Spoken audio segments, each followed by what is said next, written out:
రాష్ట్రాల్లో TDP Janasena BJP కూటమి విజయం ఖాయమని కాకినాడ రూరల్ నియోజకవర్గ కోఆర్డినేటర్ పిల్లి సత్యనారాయణమూర్తి పేర్కొన్నారు. కాకినాడ రూరల్ వలసపాకల్లోని మాజీ ఎమ్మెల్యే పిల్లి అనంతలక్ష్మి సత్యనారాయణమూర్తి నివాసం వద్ద పాత్రికేయుల సమావేశం నిర్వహించారు. ఈ సందర్భంగా కోఆర్డినేటర్ పిల్లి సత్యనారాయణమూర్తి, మాజీ ఎమ్మెల్యే పిల్లి అనంతలక్ష్మిలు మాట్లాడుతూ రూరల్ నియోజకవర్గంలో కూటమి ఉమ్మడి అసెంబ్లీ అభ్యర్థి పంత నానాజీ అత్యధిక మెజారిటీతో విజయం సాధించబోతున్నారని, జిల్లాలో పార్లమెంట్ అభ్యర్థిగా తంగళ్ల ఉదయ్ శ్రీనివాస్ మెజారిటీ ఓట్లతో గెలుస్తున్నారని, రాష్ట్రంలో ఎన్డీఏ కూటమి అధికారంలోకి వస్తుందని అన్నారు. 5 ఏళ్ల పాటు రాష్ట్ర ప్రజలంతా ఎంతో నరకం చవిచూశారని, వైసీపీ పాలనలో దౌర్జన్యాలు, దోపిడీ, అరాచకం, అన్యాయం, అక్రమాలతో విసిగి వేసారిన ప్రజలు జగన్పై కసితో పోలింగ్లో పెద్ద ఎత్తున పాల్గొన్నారన్నారు. రాష్ట్రంలో ప్రజాకూటమికి పట్టం కట్టే విధంగా ప్రజలు ఓటు వేశారన్నారు. ఈ సమావేశంలో మండల పార్టీ అధ్యక్షులు రామదేవ్ సీతయ్యదొర, టీడీపీ నాయకులు బోళా కృష్ణమోహన్, కర్రి వెంకటరాజు, కాళ్ల శ్రీను, మిరపల ప్రకాష్, గుబ్బల సత్తిబాబు, పడమటి వీరబాబు, మాతా లక్ష్మణ్, చొక్కా జగన్, పిల్లి రామకృష్ణ, కొమరిశెట్టి నరసింగరావు, బొజ్జ భవానీ, సాంబశివరావు, ఎలగా లోవరాజు, కేశపోయిన ఏడుకొండలు, వీరగని వెంకటేశ్వరరావు, టేకమూడి శ్రీను, కొల్లుబోయిన అచ్యుత్, టీడీపీ నాయకులు, కార్యకర్తలు పాల్గొన్నారు.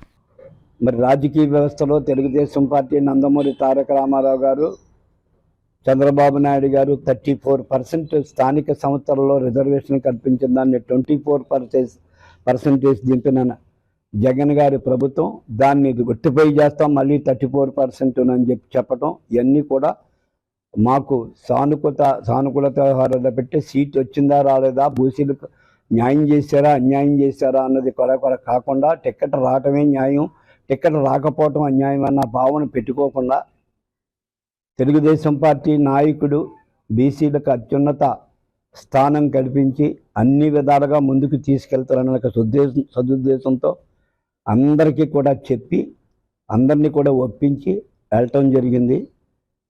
పోయిన వాళ్ళు వాళ్ళ నైతిక బాధ్యత వాళ్ళ హించి వాళ్ళ ఆలోచనతో వాళ్ళు వెళ్ళారు. ఏది ఏవైనా ఈ రాష్ట్రానికి కూటమి అభ్యర్థి పంతో నానాజీ గారి గెలుపుకు కానీ, తంగళ్ల శ్రీనివాస్ గారి గెలుపుకు కానీ అహర్నిశలు కష్టపడ్డ కార్యకర్తలకు, ప్రజలకు ప్రత్యేకమైన ధన్యవాదాలు.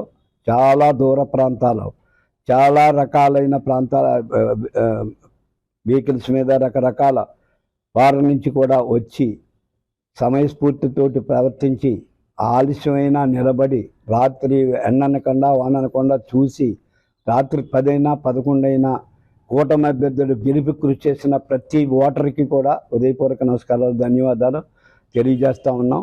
అలాగే భవిష్యత్తులో రేపు 4వ తారీఖున ప్రమాణ స్వీకారం అయిన తర్వాత ఈ రాష్ట్ర ముఖ్యమంత్రిగా నారా చంద్రబాబు నాయుడు గారు ప్రమాణ స్వీకారం చేస్తారని మేము అన్ని విధాలుగా అఖిలాండకోటి బ్రహ్మాండ నాయకుడు శ్రీ వెంకటేశ్వర స్వామి ఆశీస్సులతో మా నాయకుడు ఈ రాష్ట్రానికి ముఖ్యమంత్రి అవుతాడని మీకు పూర్తి నమ్మకంతో మేము ఉన్నాం.